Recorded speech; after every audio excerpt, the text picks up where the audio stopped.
ఓం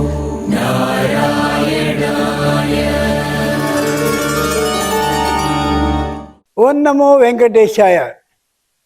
శ్రీ విష్ణు సహస్రనామ మాధుర్యం ధారావాహిక శీర్షిక 62వ ఘట్టం దాటి 63లోకి ప్రవేశించబోతోంది.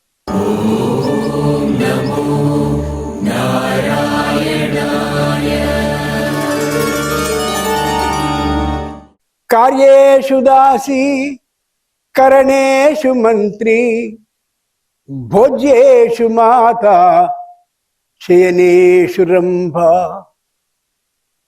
రూపే చ లక్ష్మీ క్షమయా ధరిత్రి షట్కర్మయుక్త కులధర్మపత్ని షట్కర్మయుక్త కులధర్మపత్ని. శాస్త్రం మాట చెప్తోంది, ఇంటి మొత్తానికి ఆధారభూతురాలు ఎవరుంటే గృహానికి అధిపతిని అయినటువంటి గృహిణి అని. ఇంచేత గృహిణి కానీ బాగుపడ్డట్టయితే ఇల్లు మొత్తం సుఖంగా శాంతిమంతంగా ఉంటుంది అనేది తెలియచేయబడ్డటువంటి సత్యం ధర్మశాస్త్రం ద్వారా.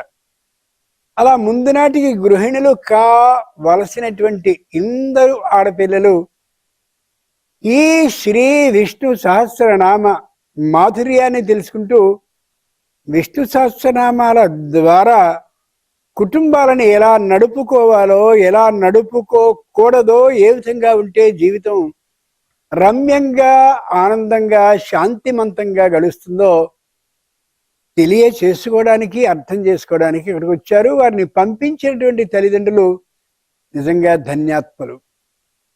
ఈవేళ నేర్చుకోవలసినటువంటిది ప్రథమంగా వీరు, తరువాత బాలురు. ఆలోచించి చూడండి. అలాంటి శ్రీ విష్ణు సహస్రనామ మాధుర్యంలో ఇప్పుడు మనం 50 నుండి 59వ శ్లోకం వరకు చదవడానికి ముందు ఓ ముఖ్యమైనటువంటి విశేషాన్ని అనుకుందాం. ధర్మ గుప్పు. అబో అన్ని ఇదే చెప్పుకుంటూ పెడుతున్నారేమిటి? ఆలోచించి చూడండి. ప్రతి దానికి భేదం ఉంటుంది తప్ప ఒకే అర్థాన్ని అలా చెప్పబడ్డం కాదు. ధర్మ గుప్పు. గుప్పు రక్షణే.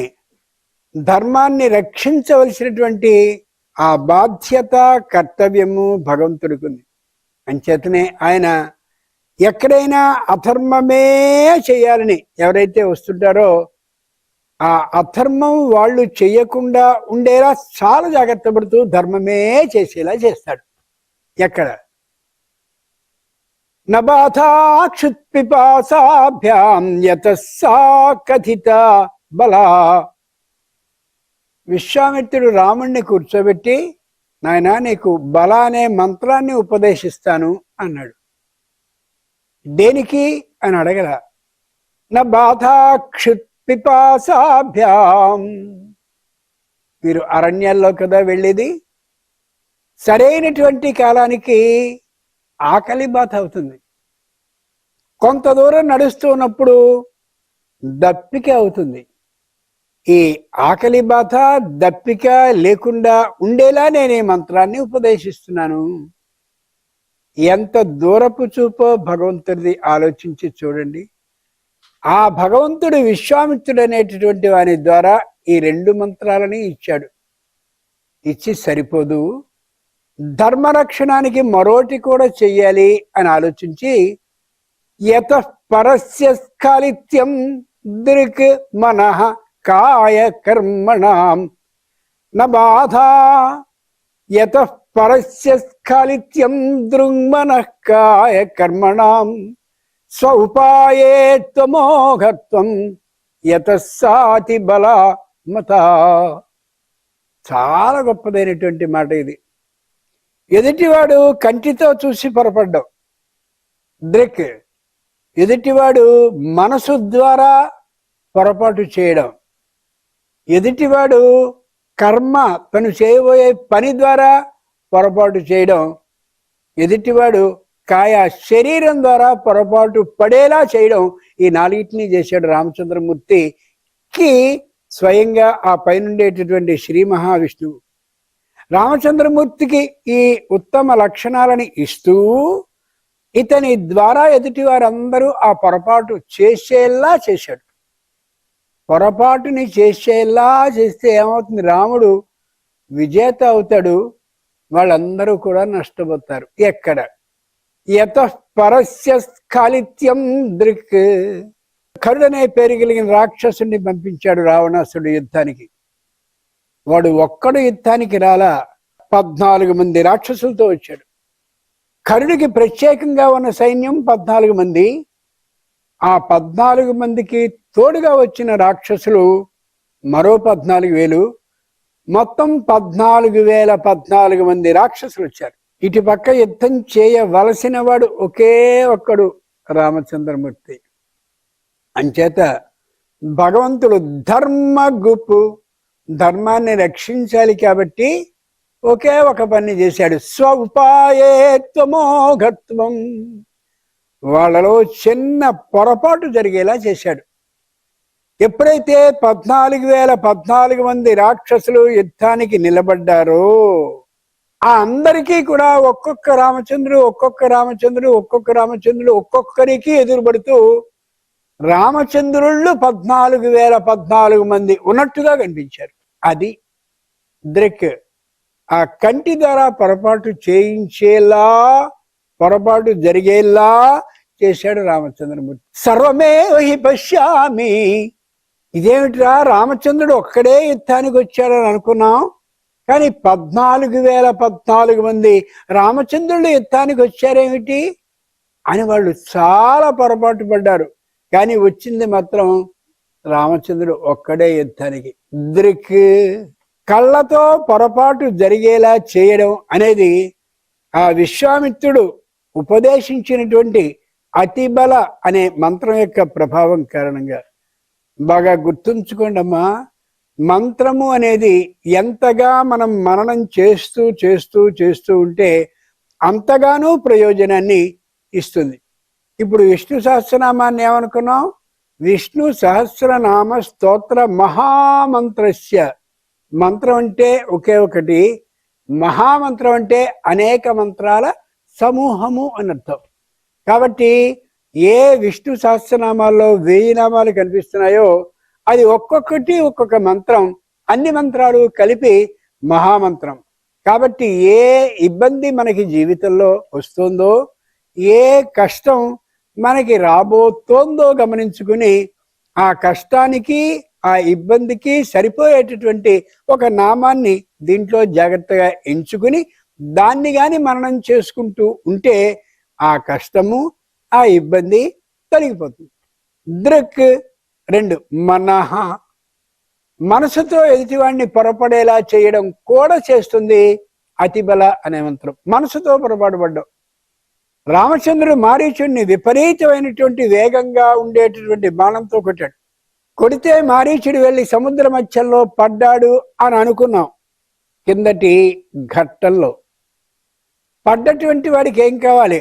రాముణ్ణి ఎలా దెబ్బతీయాలి, రాముని మీద నేను ఏ విధంగా యుద్ధం చేయాలి, రాముడు లేకుండా ఉండేలా చేయాలి అని అనుకోవాల్సింది పోయి వాడు అక్కడి నుంచి పూర్తిగా రామచంద్రుని యొక్క రూపాన్ని పూర్తిగా ధరించుకుని శత్రుపక్షానికి సంబంధించిన, అంటే రావణుని పక్షానికి సంబంధించిన ప్రధానమంత్రి స్థానంలో ఉన్నటువంటి వాడు కాస్త అబో ఎంత గొప్పవాడు రామచంద్రుడు, ధర్మాత్మా, ఎంత ధర్మాత్ముడు రామచంద్రమూర్తి, సామాన్యుడు కాదు, అంతటి ఉత్తముడైనటువంటి రామచంద్రుడిని నేను ఇక్కడ చూస్తున్నాను అని అనుకుంటూ రాముణ్ణి పొగుడుతూ ఉండిపోయాడు అక్కడ. ఆశ్చర్యం కాదది. నిజంగా రామచంద్రుడు అనేటటువంటి వాడు ఎవడు అంటే ధర్మము అనేటటువంటి వ్యక్తికి ముక్కు, చెవులు, కళ్ళు, నాలుక, ముఖము అన్ని ఏర్పాటు చేస్తే ఎలా ఉంటుందో అలా కనిపిస్తున్నాడు మహానుభావుడైనటువంటి రామచంద్రమూర్తి అని.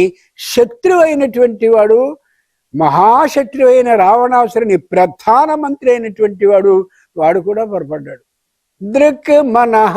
మానసికంగా మనసుతో పొరపడేలా చేసి ధర్మగుప్, ధర్మాన్ని రక్షించాడు మహావిష్ణు స్వరూపుడైనటువంటి వాడు రామచంద్రమూర్తి. అక్కడ మహావిష్ణువే ఈ పని చేశాడు. రామచంద్రుని రూపంలో ఈ మానసికంగా పొరపడ్డటువంటి వారిని గమనిస్తూ ఉండిపోయాడు. అంచేతనే ఏ విధమైన అనుమానం లేకుండా మారీచుడు రామచంద్రమూర్తికి నమస్కరించి ఎంత గొప్పవాడురా అని అనుకున్నాడు. కబంధుడనేవాడు వచ్చాడు, ఇంకో రాక్షసుడు. వాడు కూడా ఈ రామచంద్రమూర్తి అరణ్యాల్లో తిరుగుతూ ఉన్నప్పుడు రామచంద్రుడిని దెబ్బతీయాలనే వచ్చాడు. కానీ ఎప్పుడైతే కబంధుణ్ణి ఆ మహానుభావుడైనటువంటి రామచంద్రుడు వధించాడో, ఆ వధించబోయే సందర్భంలో నీకంటే గొప్పవాడెవరు లేరయ్యా, నువ్వు లోకంలో మామూలుగా అందరూ కూడా ధనుస్సులో బాణం పెట్టి యుద్ధంలో జయిస్తారు, నువ్వు ధర్మంతో వధించినటువంటి వాడివి కాబట్టి నిజంగా నువ్వు స్పష్టమైనటువంటి ధర్మమూర్తిగా నాకు అనిపిస్తున్నావు అన్నాడు. శత్రువైనటువంటి వాడు ఏం చేయాలి? తాను ధనుస్సులో బాణాన్ని సంధించి ఎవరు తన మీద బాణాన్ని ప్రయోగించారో వాడిని వధించాల్సింది పోయి నీ అంతటి గొప్పవాడు లేడు అన్నాడు. ఆ తర్వాత విరాధుడనేవాడు వచ్చాడు. వాడు రాక్షసుడే. వాడు కూడా ఇలాగే రాముణ్ణి ఏ విధంగానైనా మట్టు పెట్టాలని ఆలోచిస్తే ఆ విరాధుడు కూడా రామచంద్రుడిని దర్శించాక రామచంద్రుడు చేతిలో బాణపు దెబ్బ తిన్నాక వెంటనే వాడికి కూడా మానసికమైనటువంటి మార్పు కలిగి నేనే తప్పు చేశాను, రాముడు స్పష్టమైనటువంటి ధర్మమూర్తి అని అతి స్పష్టంగా వివరించాడు. ఎంత ఆశ్చర్యం అది! అలాగే కబంధుడు, విరాధుడు, మారీచుడు ఏ రాక్షసుడైనా సరే రాముడు గాని బాణం వేసి కొడితే శరీర బలంతో రాముడు బాణం వేసి కొట్టాడు అని అనుకోవడల్లా ధర్మమూర్తి అయినటువంటి రామచంద్రుని కారణంగా నేను ఈ విధమైనటువంటి ఇబ్బందికి గురయ్యాను, నేను స్పష్టంగా రాముణ్ణి ధర్మమూర్తిగానే చెప్తున్నాను అని అన్నాడు. సాధు సత్య పరాక్రమ, రామచంద్రమూర్తి సాధువు, సత్య పరాక్రమ, సత్యమే తన యొక్క పరాక్రమంగా కలిగినటువంటి వాడు. మేము రాక్షసులమైన వాళ్ళందరం కూడా భుజ పరాక్రమం కలిగిన వాళ్ళం కానీ సత్య పరాక్రమం కలిగిన వాళ్ళం కానే కాదు, కాబట్టి ఎంత గొప్పగా రక్షిస్తున్నాడు అని అనుకున్నాడు. ఇంతటి గొప్ప విధానం కలిగినటువంటి వాడు ఆ మహా రామచంద్రుడైతే రామచంద్రుడు ద్వారా శ్రీ మహావిష్ణువు ధర్మగుపు, ధర్మాన్ని రక్షించడం కోసం ఈ పనిని ఇంతది చేశాడు. దృక్ మనః కాయ, శరీరంతో మోసపోయేలా చేయడం కూడా అతిబల అనేటటువంటి దానికి లక్షణం. సౌమిత్రియకరో క్రోధాత్ హృతకర్ణాగ్రనాసికం, శూర్పణఖ అనేది వస్తే దాని ముక్కు చెవుల్ని లక్ష్మణస్వామి కోసేశాడు రామచంద్రుని ఆజ్ఞ మీద. ముక్కు చెవులు కోసేస్తే అదేం చేయాలి? ఈ దుర్మార్గుడు ముక్కు చెవుల్ని కోసేశాడు, వీడు కోయడానికి కారణం రామచంద్రుడు ఇచ్చినటువంటి ఆజ్ఞ కారణం, కాబట్టి రాముడు దుర్మార్గుడు అని సహజంగా రాక్షస స్త్రీ అయినటువంటి అది రాముని మీద విరోధించాల్సింది పోయి కాయ, శరీరం చేత పూర్తిగా మోసగింపబడి పొరపాటు పడి తప్పు అనే యథార్థాన్ని గమనించి తరుణౌ రూప సంపన్నౌ సుకుమారౌ మహాబలౌ పుండరీక విశాలాక్షౌ క్షీరకృష్ణాజినాంబరౌ, వాళ్ళ అన్నైనటువంటి రావణాసుడి దగ్గరికి వెళ్ళి దుర్మార్గులు ఇద్దరు వచ్చారు, అందులో ఒకడు రాముడు ఒకడు లక్ష్మణుడు, రాముడి ఆజ్ఞ మీద లక్ష్మణుడు ఇలా చేశాడని చెప్పాల్సింది పోయి ఎంత అందంగా ఉన్నారన్నయ్య ఇద్దరు, వాళ్ళు మంచి యవ్వనంలో ఉన్నారు, మంచి రూపం అద్భుతంగా కనిపిస్తోంది, సుకుమారులుగా కనిపిస్తున్నారు, చెప్పలేనంతటి బలం కలిగినటువంటి వాళ్ళు, వాళ్ళు నారబట్టల్లోనే ఇంత అందంగా ఉంటే పట్టుబట్టలు కడితే ఇంకెంత బాగుంటారు అని చెప్పింది. ఎవరైనా అలా చెప్తారా? అలా పొరపడేలా చేసి ధర్మాన్ని రక్షించిన వాడు ఎవరు? శ్రీ మహావిష్ణువు. ధర్మగుపు. తర్వాత కర్మణం, పనిలో కూడా ఆ విధమైనటువంటి మార్పు చేయించగలిగిన శక్తి ఉన్నటువంటి వాడు ధర్మగుపు, ధర్మ రక్షణం కోసం. ఇది మరీ చిత్రం కాదు. ఇది ఏదైనా సరే ఆశ్చర్యకరంగా ఈ విధమైన మార్పుని కలిగించగలిగిన లక్షణం కలిగినటువంటి వాడు శ్రీ మహావిష్ణువు. కేవలం ఇదంతా ఎందుకు? ధర్మగుపు, ధర్మం కోసం చేసేటటువంటి లక్షణాలు అన్నమాట. ఇంతటి అద్భుతమైన విష్ణు సహస్రనామ విశేషాలని మనం గమనించినట్టయితే మనం కూడా జీవితంలో ఏదైనా పొరపాటుని చేయవలసి వచ్చిన సందర్భమే ఉంటే రాక్షసుల విషయంలో తనకి ప్రతీకార బుద్ధితో తన మీదికి వస్తున్నారు కాబట్టి అలా మార్చిన వాడు మనకి కష్టం కలగకుండా ఉండేలా మనని రక్షించి తీరుతాడు తప్ప మనని వ్యతిరేకమైనటువంటి దృష్టితో ఆయన చూడనే చూడడు. ఈ యథార్థాన్ని మనం గమనించుకోగలగాలి. యతః పరస్య స్ఖాళిత్యం దృక్ మనఃకాయ కర్మణాం స్వౌపాయే త్వమోఘత్వం యతస్స అతిబల మత. ఈ రెంటిని ఉపదేశించినటువంటి వాడు విశ్వామిత్ర మహర్షి.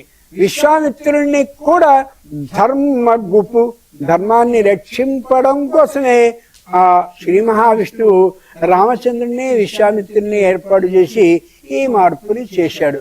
కాబట్టి మనకు అర్థమవుతోంది కదా ఇంత గొప్పవాడు అని. ఇది ఈ స్ఫూర్తితో 50వ శ్లోకం నుండి 59వ శ్లోకం వరకు మనం నిదానించి చదువుదాం, గొంతు పెంచి చదువుదాం. स्ववनस्ववसो व्यापी नैकात्मा नैककर्मकृत् वत्सरो वत्सलो वत्सी रत्नगर्भोधनेश्वरः धर्मगुप्धर्मकृद्धर्मी सदसक्षरमक्षरम् अविज्ञाता सहस्रांशुर्विधाता कृतलक्षणः गभस्तिनेमि सत्त्वस्था सिंहो भूतमहेश्वरः आदिदेवो महादेवो देवेशो देवभृद्गुरुः उत्तरो गोपतिर्गोप्ता ज्ञानगम्य पुरातनः शरीरभूतभृद्भोक्ता कपीन्द्रो भूरिदक्षिणः सोमपो मृतपः सोमः पुरुजित् पुरुषत्तमः विनयो जय सत्यसन्धो दाशारः सात्वतां पतिः जीवो विनयिता साक्षी मुकुन्दो मितविक्रमः अम्बो निधिरनन्तात्मा महादतिशयोऽन्तकः अजो महारस्वाभाव्यो जितामित्रप्रमोदनः आनन्दो नन्दनो नन्दः सत्यधर्मा त्रिविक्रमः महर्षि कपिलाचार्य कृतज्ञो मेदिनीपतिः त्रिपदस्त्रिदशाध्यक्षो महाशृङ्गकृतान्तकृत् महावराहो गोविन्दः सुषेणः कनकाङ्गदी गुह्यो गभीरो गहनो गुप्तश्चक्रगदाधरः वेदास्वाङ्गोजितः कृष्णो दृढः शङ्कर्षणोच्युतः वरुणो वारुणो वृक्षः पुष्कराक्षो महामनः. ధర్మగుపు అనుకున్నాగా, దాంట్లో 4 అనుకున్నాం. యతః పరస్య స్ఖాళిత్యం దృక్ మనఃకాయ కర్మణాం. చిత్రం ఏంటంటే మారీచుడు రాముని బాణానికి గురయ్యిన తర్వాత తనకి తానే ఆలోచించుకుంటూ ఎందుకు ఇలా మారిపోయాను అనుకున్నాడు. తనకి తాను అలా మారిపోయిన తనానికి ఆశ్చర్యపడేంతగా ధర్మరక్షణాన్ని చేస్తూ శ్రీ మహావిష్ణువు చేస్తాడు అని అర్థం. గమనిస్తున్నావుగా ఎంత గొప్ప విషయంగా ఉందో అంటున్నాడు శ్రీ మహావిష్ణువు. కాయ కర్మణాం. కాయ అనే దానికి శూర్పణఖ గురించి చెప్పుకున్నాం మనం. శూర్పణఖ రావణాసుడి దగ్గరికి వెళ్ళి ఏం చెప్పింది? తరుణవు రూప సంపన్నవు అనుకున్నాగా. రావణాసురుడు ఆశ్చర్యపడ్డాడు, ఇదేమిటిది, నాకు చెల్లెలు ఇది రాముణ్ణి అంత గొప్పగా పొగుడుతోంది, రాముణ్ణే కాకుండా లక్ష్మణుణ్ణి కూడా ఇలా ప్రశంసిస్తోంది, ఎందుకు ఇలా మారిపోయింది? నేను కూడా ముందు నాటికి రామచంద్రుడు బాణాన్ని గాని వేసినట్టయితే నేను మారిపోతానా అని వాడికి వాడు కూడా ఆశ్చర్యపడిపోయాడు. గమనించి చూడండి, శ్రీ మహావిష్ణువు ఎంతటి వాడు అంటే తనదైనటువంటి ఆలోచనతో ధర్మగుపు, ధర్మాన్ని రక్షించడానికి ఇంత మార్పుని చేసేస్తాడు. ధర్మాన్ని రక్షించడానికి మనం మామూలుగా ఇలా ఉన్నాము అని అనుకుంటాం, కాదు, స్పష్టంగా ఇంత మార్పు జరిగిపోతూ ఉంటుంది. కాయ కర్మణాం. శూర్పణఖ అన్నమాట అయితే మరీ ఘోరం. తరుణవు అన్నయ్య, మన రాక్షసులందరూ ముసలి వాళ్ళుగా కనిపిస్తారు, వాళ్ళిద్దరూ ఎంత యౌవనవంతులుగా ఉన్నారో. రావణాసుడితో చెప్పదగిన మాటైనా మార్పు ఎంత మారిపోయింది. రూప సంపన్నవు, మన వాళ్ళు కోరలు, కొమ్ములు, అసహ్యకరమైన రూపం, నల్లని రూపం, ఒళ్ళంతా తుమ్మముళ్ళులా ఉండే చర్మం, దాని మీద వెండ్రుకలు, ఆ విధానం భయంకరంగా ఉంటాడు. రూప సంపన్నవు, పుట్టుకతో వాళ్ళకంత మంచి రూపం కలిగి ఉన్నారు ఇద్దరు కూడా. సుకుమారవు, భూమి మీదకి ఇద్దరు మన్మథులు వచ్చారా అన్నట్టుగా అనిపిస్తుంది వాళ్ళిద్దరినీ చూస్తే. ఒకళ్ళకి ఆ రూపంలో ఏ తేడా లేదు. మన్మథులంత అందంగా కనిపిస్తున్నారు ఇద్దరికిద్దరూ కూడా. అంతేకాదు సుకుమారవు, మన వాళ్ళ శరీరాలు కఠినంగా ఉండి చాలా బలిష్టంగా ఉండి కేవలం యుద్ధం కోసమే అన్నట్టుగా ఉంటారు. వీళ్ళు ఎంత సుకుమారంగా ఉన్నారు. మహాబలవు, పోనీ మన రాక్షసుల్లాగా అక్కడెక్కడో మానవ లోకంలో ఉండి మానవ రూపాలతో ఉండి మానవ సంబంధమైన ఆహారాన్ని తింటూ ఉంటారు కాబట్టి వీళ్ళకి బలం ఉండకూడదు అని మనం అనుకుంటాం, బలం ఉండదు అని కూడా అనుకుంటూ ఉంటాం. కానీ వీళ్ళు మహాబలం, చెప్పలేనంతటి బలిష్టంగా వాళ్ళు ఉన్నారు. ఎలా తెలిసింది మీకు అంటావేమో, వాళ్ళు వేసినటువంటి బాణం ఒక్కసారి తగిలేసరికి అబో ఇంత గట్టిగా బలంగా బాణాన్ని ప్రయోగించగలిగిన భుజశక్తి వాళ్ళకుంది అనే విశేషం అర్థమవుతుంది. పుండరీక విశాలాక్షౌ, మన రాక్షసులు ఎవరినైనా చూడండి, మద్యాన్ని తాగి మాంసాన్ని తినే కారణంగా వాళ్ళకి కళ్ళ నిండా ఎరుపులు, విపరీతమైనటువంటి ఆ అదోరకమైన ముఖాలు, కళ్ళ నిండుగా రక్తమే కనిపిస్తూ ఉన్నట్టుగా ఉంటుంది. కానీ పుండరీక విశాలాక్షౌ, పద్మపు రేకులు ఎంత అలా విశాలంగా ఉంటాయో, తెల్లని తనంతో ఉంటాయో, అమాయక విధానం గోచరిస్తూ ఉంటుందో కళ్ళలో, మళ్ళీ చూస్తే అలా కనిపిస్తున్నారు. విశాల అక్షౌ, మన రాక్షసులు ఎందరున్నారో గమనించగలరు. మన రాక్షసులు ఒక్కొక్కరిలోనూ ఎంతెంత బలం ఉంటుందో కూడా గ్రహించగలిగిన కళ్ళు కలిగినటువంటి వాళ్ళుగా ఉన్నారు. నాకు చాలా ఆశ్చర్యంగా ఉంది. ఎవరు? శూర్పణఖ రావణంతో చెప్తాను. క్షీరకృష్ణ అజిన అంబరవు, నారబట్టల్ని కట్టారు. అంతేకాదు వాళ్ళు పూర్తి తాపస వేషాల్లోనే కనిపిస్తున్నారు. నిజంగా వాళ్ళు కూడా మనలాగానే అమోఘమైనటువంటి వస్త్రాలని, పట్ట వస్త్రాలని కానీ ధరించేటైతే ఇంకెంత అందంగా ఉంటారో అని రావణునితో శూర్పణఖ చెప్తుంది.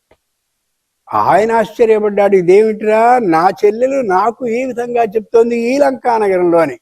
దృక్మనఃకాయ కర్మణాం, 4వది కర్మ.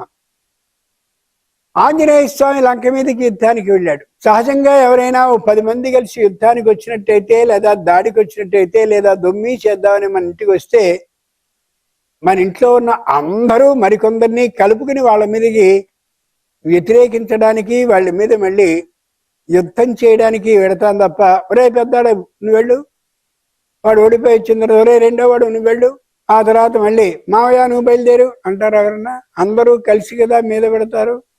ఏ ఆంజనేయ స్వామి యుద్ధానికంటూ వెళ్ళాడో, ఆ యుద్ధానికి వెళ్ళినటువంటి సందర్భంలో అందరినీ ఒక్కసారి యుద్ధానికి దూకండి అని అలా, ముందు మీరు వెళ్ళండి, తర్వాత ఇదిగో మంత్రిపుత్రులు 5 మీరు వెళ్ళండి, తర్వాత మీరు వెళ్ళండి, తర్వాత మీరు వెళ్ళండి, అయిపోయారా ఇదిగో వీళ్ళు వెళ్ళండి, అయిపోయారా మీరు వెళ్ళండి, మీరు వెళ్ళండి, మీరు వెళ్ళండి అని అందరినీ ఒకరి తర్వాత ఒకరిని పంపిస్తున్నాడు రావణాసురుడు. రావణాసురుడు సామాన్యుడు కాడు, దేవలోకంలో కూడా యుద్ధాన్ని చేసినవాడు. అంతటి వాడు ఒకరి తర్వాత ఒకరిని పంపిస్తున్నాడంటే కర్మణాం, పనుల్లో కూడా అలా మోసం జరిగేలాగా, పనుల్లో కూడా పొరపాటు అయ్యేలాగా ఆ శ్రీ మహావిష్ణువు చేశాడు అని అర్థం. ఆశ్చర్యం కాదు ఇది నిజంగా. అంత గొప్పదైన విధానాన్ని శ్రీ మహావిష్ణువు చేశాడు. ఎందుకంటే మోసం చేయడం కాదు, ధర్మగుప్పు, ధర్మాన్ని రక్షించడం కోసం మాత్రమే చేశాడు అనేది దీంట్లో ఉండే యథార్థమైనటువంటి విషయం. ఇంత స్పష్టంగా మనకి చెప్పాడు కదా. ధర్మగుప్పు, ధర్మాన్ని రక్షించడానికి ఎంత పనైనా చేస్తాడు శ్రీ మహావిష్ణువు. దాన్ని అర్థం చేసుకోలేనప్పుడు మాత్రమే ఇలా అనుకుంటాం. రామో విగ్రహవాన్ ధర్మ సాధు సత్య పరాక్రమ రాజా సర్వస్య లోకస్య దేవానామివ వాసవః. స్పష్టంగా చెప్పింది ఇది మారీచుడు. రామో విగ్రహవాన్ ధర్మ, రాముడు మూర్తిభవించిన ధర్మం. రావణాసురుడా, ఇదిగో నువ్వు మాత్రం కాదు అని పరోక్షంగా చెప్తున్నట్టుగా మారీచుని హృదయంలో భావం రామో విగ్రహవాన్ ధర్మ, సాధు నీ అసాధువు కాదు, సత్యపరాక్రమ నువ్వు నోరు తెరిస్తే అబద్ధాల పుట్ట, వాడలా కాదు రామచంద్రమూర్తి అని స్పష్టంగా మనసులో ఆ ఆలోచన కలిగేలా అనుకున్నాడు మారీచుడు. ఇంత పూర్తిగా మార్చగలిగిన శక్తి ఆ శ్రీ మహావిష్ణువుకు ఉంది. అలా పొరపాటుని చేయిస్తాడు కూడా. అంచేత మహావిష్ణువుని అలా స్తుతిస్తూ ఉంటే, మహావిష్ణు అనుగ్రహం మనకి కానీ లభిస్తూ ఉంటే మనం పొరపడేలా చేయకుండా అన్నీ సక్రమంగా చేస్తూ ఉండేలా చేయగలుగుతాడు. రెండవది, మనం నిజంగా తెలియకుండా పొరపాటే చేస్తూ ఉన్నట్టయితే ఆ పొరపాటు చేయకుండా ఉండేలా రక్షిస్తాడు కూడా భగవంతుడైనటువంటి శ్రీ మహావిష్ణువు. ఎంత గొప్ప మాట. మనం బాగా పరీక్షకి చదువుకుని అలా రాయబోతున్నాం, పొరపాటు ఆలోచన వస్తుంది, దానికి ఇది దీనికి అది అని. గబగబాలా రాసేటటువంటి సందర్భంలో శ్రీ విష్ణు సహస్రనామాన్ని ముందే కానీ మనం చదువుకుని నన్ను నాయన పొరపడేలా చేయకుండా ఉండేలా చేయవలసిందని ప్రార్థించినట్లయితే ఆ పొరపాటు సమాధానం పరీక్షలో రాయకుండా ఉండేలా చేసేటటువంటి విధానం ఆయనకు ఉంటుంది.